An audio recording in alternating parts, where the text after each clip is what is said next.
법률상도 사례에서 일하고 있는 권수입니다. 좀 많이 이슈가 됐던 것 중 하나는 직업상 인정 범위가 굉장히 넓어졌다라는 보도를 통해서 이제 굉장히 많은 기사들이 나왔는데 그 기사들의 대부분의 이유는 뭐냐면 이제는 또 인정받기 쉽겠구나라는 기대감이 굉장히 많았습니다. 그래서 제가 당시 경영상의자의 상대적 질문 기사들만 보더라도 이제 굉장히 개선되는구나 라는 이제 인식을 가지고 있더라고요, 기자들이. 그래서 그게 아니다. 지금까지에 인정됐던 것이 많이 반영되어 온 것이고 사실상 지금의 인정과 달라질 게 없다라고 제가 얘기했는데 그걸 잘 못 알아듣더라고요. 그래서 그다음에 현재 39페이지 박스를 보시면은 외상 스트레스상에 1년 6건 정도 진행되고 있습니다.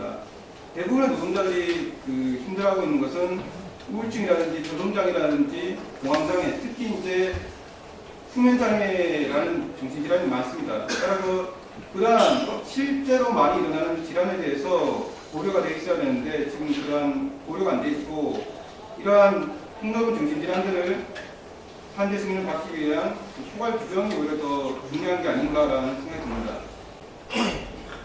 그 다음에 이제 노동부가 얘기한 포괄 규정을 신설하는 것이 굉장히 의미가 있다고 얘기하는데 우리 산재법 제4조와 산재법 37조는 이미 상관관계에 있어가지고 상관관계 법리를 규정하고 있고 의무와 상관관계가 있으면은 그것이 노동부의 고시라든지 불복수공단 지침이 맞지 않더라도 다 산재를 인정하고 있습니다. 그런데 가장 큰 문제는 노동부에서 이제 그런 것들을 고려를 하고 있지 않다는 것이죠. 그래서 연예 얘기 드리면은 등급계 인정 기준도 마찬가지입니다. 등급계 인정 기준에 종합적으로 검토를 해 보면은 41페이지 보면은 저는 이번 노동부의 직업병 인정 기준이 결국 입증 책임 부담 문제라든지 산재라 직업 상황을 인식하지 못한 노동자, 또는 산재 은폐라든지 공상 처리에 여러 가지 이제 본래적인 문제제기에 있어가지고 반영이 되어 있지 않다라는 지적을 꼭 하고 싶습니다. 참고로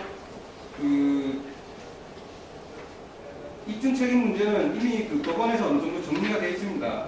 41페이지 박스에 보시면 시멘트 공장에서 일어난 그동안 사건이 있어가지고 이미 법원에서는 합리적이다. 근로자가 어떻게 바람물질 다 알겠느냐. 그거는 사용자나 공장이 국가가 해야 될 문제가 아니냐. 이런 지적들을 하고 있습니다. 그런데 이런 지적들이 한데 30% 못하고 28%를 하면 산재가 아닙니까? 산재를 인정해야 되는 것이죠. 그래서 제가 작년에 산재심사위원회에서 28% 중간 노동자가 불수인돼서 온 경우가 있었습니다. 그래서 논쟁이 붙었는데 공단의 담당자들은 30% 안 됐기 때문에 이건 인정하지 말아야 된다. 그러면 28% 이상은 과로가 아니냐. 결국 그것이 통과가 됐으니 산재가 인정됩니다.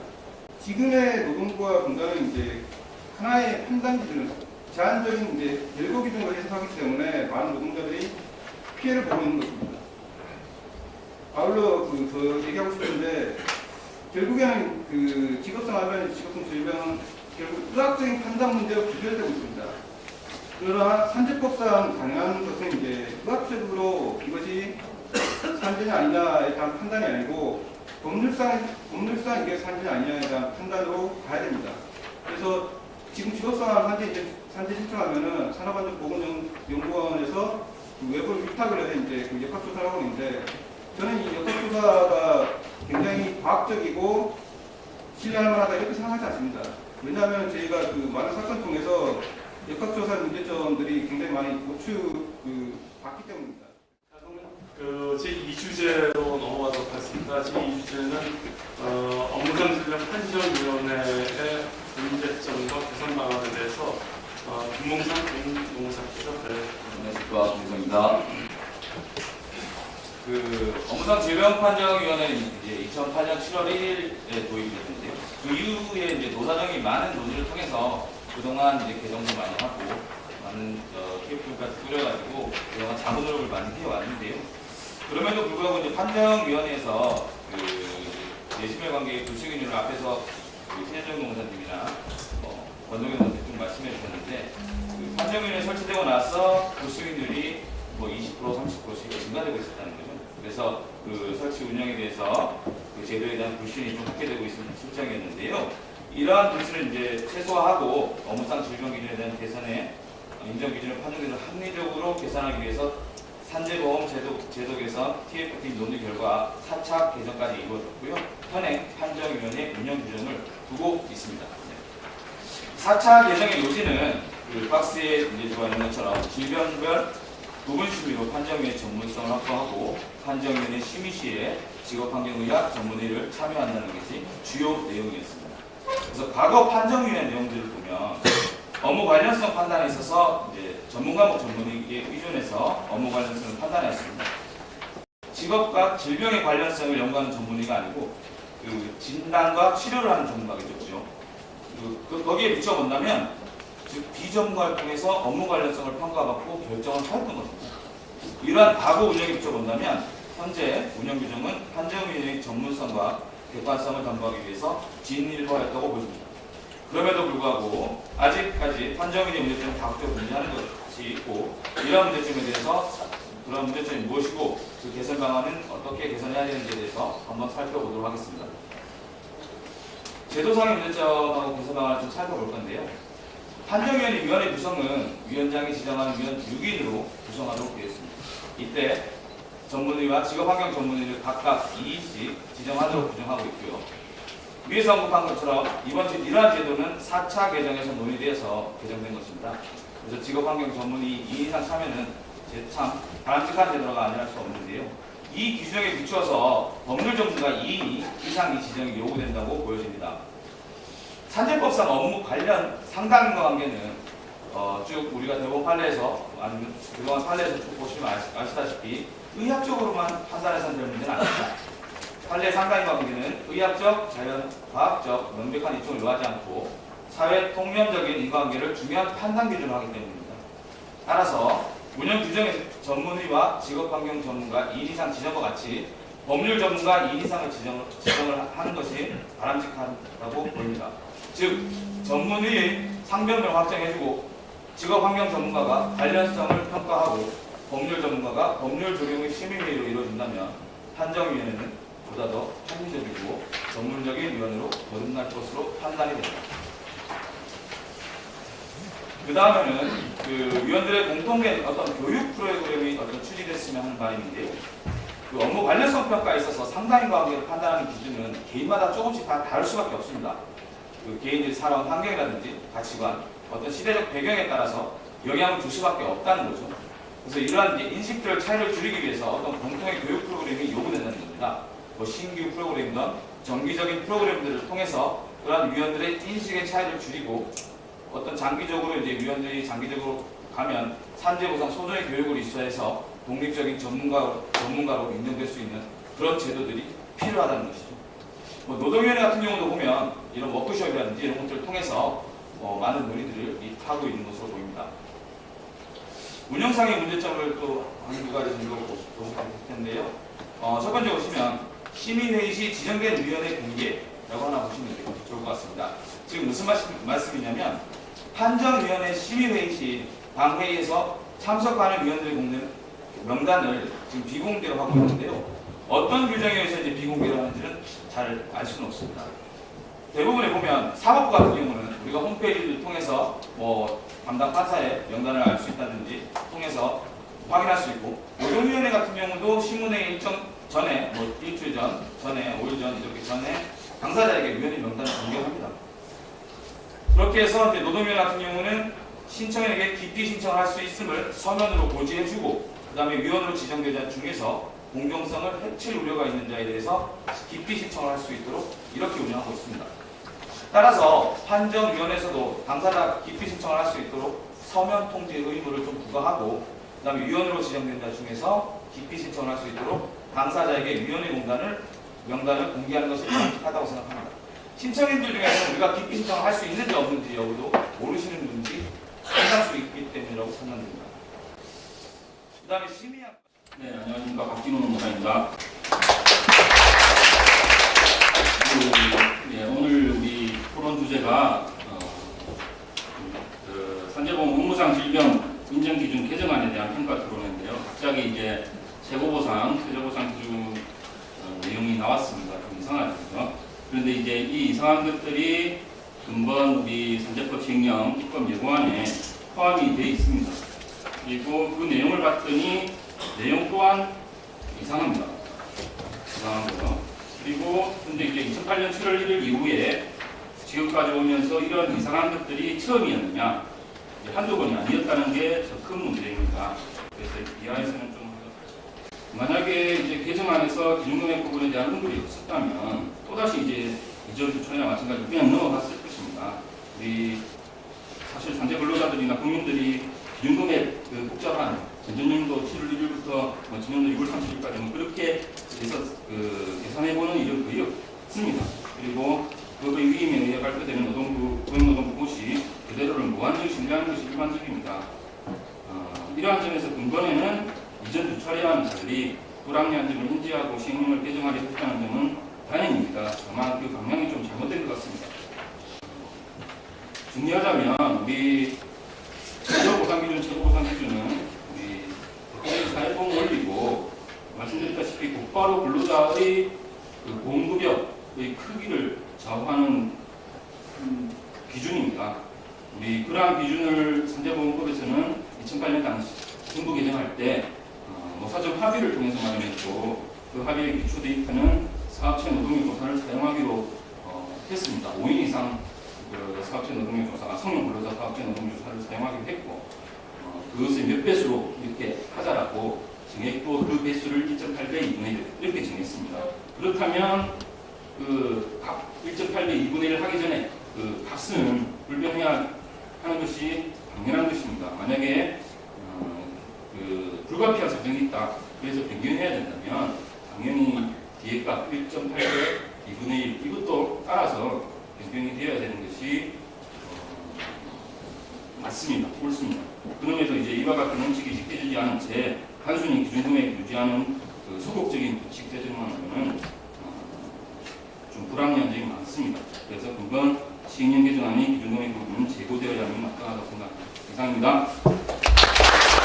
노동자와 사업주 그리고 노동단체 가 바뀌면 그에 따라서 보는 시각이 너무 다양하고 이해관계가 서로 다 다릅니다. 그래서 이것들을 잘 정리하고 조정하는 것이 정말 중요합니다. 그래서 아마 오늘은 이제 그런 자리. 예, 방송의 이문택 팀장입니다. 우리 발제자 분께서 말씀하신 내용 중에 저기 파도로 좀 제기했던 부분부터 먼저 좀 말씀을 잠깐 드려야 될 것 같습니다. 그게 이제 기피제도 이제 활용과 관련된 개별 심의위원회 이제 의원 명단 공개를 말씀하셨습니다. 이제 기피 제도라는 거에 이제 말씀하셨다시피 피해자 신청인의 권리구제 측면에 있어서 필요하죠. 그런 부분들이 보장이 돼야 되고 할 수 있는 여건들이 마련되어야 된다는 측면은 뭐 제가 그 이유를 달 수는 없는데 다양한 측면에서 한번 생각을 한번 해봐야 될 것 같습니다. 현행 그 판정위원회 기피제도 다른 저희 측면에서 생각해 보게 되면 판정위원회가 지금 그 여러 가지 지역별로 편차가 많습니다. 뭐 지역별 편차 부분들이 또 나름대로 여러 가지 지역적 특성이나 사업장 특성에 따라서 지역적 편차가 나는 부분들이 있지만 동일 사건에 대해서 다른 판단까지 말씀하셨는데 의원들의 개인적인 전문성이라든지 성향이라든지 여러 가지 그런 부분들로 인해서 일관성 부분들이 조금 이렇게 없는 부분도 좀 있는 것 같습니다. 그런 부분들에 이제 일관성을 이제 맞춰가야 되는 부분들이 필요하고 전문성을 확보해 나가야 되는 부분들이 필요한데요. 의원 명단 공개를 하게 되면 이제 부작용으로 한번 생각해 볼 수 있는 것들이 의원 명단 공개가 됨으로써 여러 가지 이제 공정성을 저해할 수 있는 그런 부작용도 많이 있는 것 같습니다. 그런 부분들에 있어서는 근로자가 뭐 민원이라든지 뭐 의원들에 대한 그 뭐 회유라든지 뭐 압력이라든지 여러 이해단체들의 그런 부분도 있을 수 있고 반대적으로는 또 생각해 볼 수 있을 것 같아요. 사업주단체에서도 이제 의원 명단이 공개됐을 경우에서는 반대적인 또 작용도 할 수 있는 부분도 또 생각해 볼 수 있겠죠. 이렇게 그런 측면을 생각해 보면 그렇게 공정성과 권리구제 측면 부분들에 대해서는 우리가 이익 형량을 조금 이렇게 살펴보면서 밸런스를 맞춰가면서 판단을 좀 해야 되는 게 아닌가 그런 생각들이 듭니다. 지금 전체적으로 이제 집판이 의원 명단도 70명에서 이제 각 지역별로 100명이 됐는데요. 지난번에 그 기피제도 의원 명단 공개 관련해서 사전에 우리 근로기준단에서 조사를 한번 의원들을 대상으로 조사를 한번 했는데 의원 명단이 공개될 경우에 더 이상 의원 그 업무를 수행하지 않겠다라는 분들이 한 70% 이상, 한 4분의 3 이상이 그런 부분들을 제 의견도 있었고 그런 부분들에 대해서 그냥 그 의원들을 구하기가 사실 어렵습니다. 각 지역별로 그런 부분들을 여러 부분들을 좀 생각해 보면 의원 명단 공개는 저는 이제 저희가 보기에는 이렇게 검토를 해봐야 되겠는데요. 의원들의 좀 전문성이라든지 또 공정성을 담보하는 제도가 어떤 것일까 좀 더 논의를 해야 되겠다는 생각이 듭니다. 그 밖에 이제 인정할 때 시간적 지표만으로 내시경 혈관계 질환을 인정하는 것이 타당하는 것. 그것들은 과학적인 기준은 아니죠. 오늘 시간적 지표 부분들이 일정 부분 연관성이 있는 부분들이 있지만 그 부분만 가지고 내시경 혈관계 질환을 여러 가지 다양한 요소들이 있으니까 그 안에 혼재되어 있으니까요. 그럼에도 불구하고 그냥 이제 만성가로 기준 부분들에 대해서 여러 가지 약간 일관성을 제외하고 승인율이 여러 가지 좀 과거에 비해서 이제 떨어지고 하는 부분들에 대해서 이제 문제 제기를 하신 부분들, 또 일상 업무의 개념이라든지 그런 부분들 얘기를 했는데요. 저희 이제 경영 입장에서는 계속해서 종합적인 시간적인 지표는 물론 인정이 돼야 되겠지만 업무 강도라든지 책임이라든지 근무 형태라든지 개인적 특수성이라든지 여러 가지 부분들을 종합적인 고려를 해야 된다는 입장을 계속 견지해 왔지만 일본의 시간적 지표, 일본은 이제 종합적인 고려라는 틀 안에서 시간적인 지표를 활용하고 있는데요. 그런 부분들에 대해 있어서는 제가 이제 60시간 부분 또 52시간, 일본의 이제 45시간 월 초과 기준에 이제 바로 당연 인정 기준이 아니죠. 월 45시간이 초과하게 되면 서서히 증가한다. 개연성이 증가한다. 업무 관련성이 있을 수도 있고 그 표현은 없을 수도 있다라는 표현인데 이제 우리나라 이제 지금 인정 기준은 60시간 이하에서도 이제 그 내시경 혈관계 질환이 발생할 수 있다. 그리고 일본하고 차이점은 또 야간 근로에 대한 그런 특수성을 이제 가점을 이제 부과하는 그런 형식으로 되기 때문에 그런 부분들을 좀 고려해서 생각을 한번 해봐야 될 것 같고요. 60시간 부분들에 대해서는 어느 정도 외국의 논문, 국내 우리 원 교수님께서 일본 논문 발표하신 국내 논문들이 있지만 60시간과 관련해서는 대체로 연구 논문들이 업무 관련성이 상당 부분 관련 있다라는 연구 논문들이 사실 많이 있습니다. 그런 부분들이 있고 그런데 52시간 관련된 부분들에 대해서는 일정 부분 그 부분들이 관련성이 있다라는 논문도 있고 그렇지 않다라는 논문도 있는 것 같습니다. 그런 부분들은 그러면 이제 52시간, 60시간에서 52시간 사이나 52시간 이하나 그 밑에 부분들은 어떻게 할 건가? 그러면 이제 당연 배제 기준으로 또 작용하지 또 않는 문제도 있고요. 그런 부분들은 저희가 종합적인 고려를 하고 60시간, 52시간에서도 52시간 이하에서도 내신 혈관계 질환이 여러 가지 그 업무의 특수성에 의해서 발병할 수가 있죠. 그런 부분들을 고려를 해서 우리가 운영위원회를 저희 판정위원회를 합리적으로 운영해야 된다라는 그런 생각이 있고요. 참고적으로 이제 한 말씀 더 드리게 되면 시간적 지표와 관련된 부분들은 향후에도 계속해서 발제자도 이제 지적을 해 주셨지만 여러 가지 이제 논란의 소지가 있습니다. 경량적 지표를 사용하는 부분들이 서로 간에 이제 논란이 있을 수 있는데요. 저는 이 부분들에 있어서는 향후 국내에서 여러 가지 연구가 좀 이루어져야 된다고 생각됩니다. 우리나라에서는 아직까지 그 내신 혈관계 질환하고 시간적 지표하고 국내 논문들이 사실 많지 않습니다. 외국의 논문들을 가지고 다 얘기하는 것들인데요.